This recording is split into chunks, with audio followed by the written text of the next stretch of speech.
যারা গভীর সমুদ্রে মাছ ধরতে যাচ্ছে বিভিন্ন ক্ষেত্রে মিয়ানমার এবং ভারতের দস্যু এবং জেলেদের দ্বারা আক্রান্ত হচ্ছে। অনেক ক্ষেত্রে তাদের সেই গভীর সমুদ্রে তাদেরকে সমাহিত করা হয়, অনেক ক্ষেত্রে তাদেরকে ধরে নিয়ে যাওয়া হয়। সম্পূরক প্রশ্ন করেন আব্দুল হান্নান মাসুদ, নোয়াখালী 6। ধন্যবাদ মাননীয় স্পিকার। মাননীয় স্পিকার, আমার প্রশ্নটি মৎস্য প্রাণী সম্পদ মন্ত্রীর কাছে। আমাদের বঙ্গোপসাগরে 118 বর্গ কিলোমিটার এরিয়া বাংলাদেশের অন্তর্ভুক্ত। সেই এরিয়াতে নিরাপদে জেলেরা মাছ ধরার জন্যে কোনো নৌবাহিনীর টহল ব্যবস্থা নেই, যার ফলে ওই এরিয়ার যারা গভীর সমুদ্রে মাছ ধরতে যাচ্ছে বিভিন্ন ক্ষেত্রে মিয়ানমার এবং ভারতের দস্যু এবং জেলেদের দ্বারা আক্রান্ত হচ্ছে।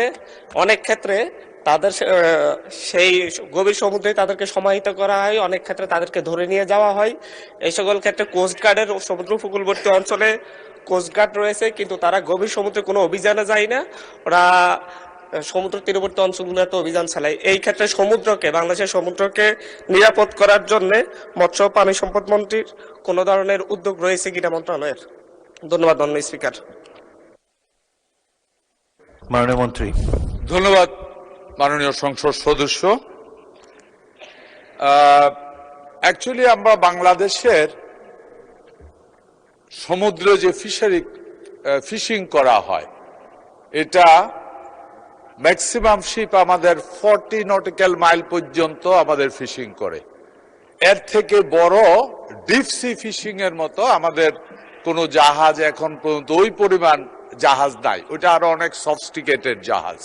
আমরা আশা করি আগামী দিনে আমরা এই কম ডিপে যেই মাছ পরিমাণ কমে গেছে, ডিপ সি ফিশিং এর জন্য আমরা চিন্তা ভাবনা করছি, ওটার উপরে আমরা কাজ শুরু করেছি। আপনার এখানে বক্তব্য ছিল সেটা হলো যে আপনাদের সমুদ্রে যখন মাছ ধরতে যায় জেলেরা, তখন দুষ্ট লোক বা ডাকাত এরা জেলেদেরকে নির্যাতন করে, জুলুম করে বা লুট করে সবকিছু নিয়ে যায়।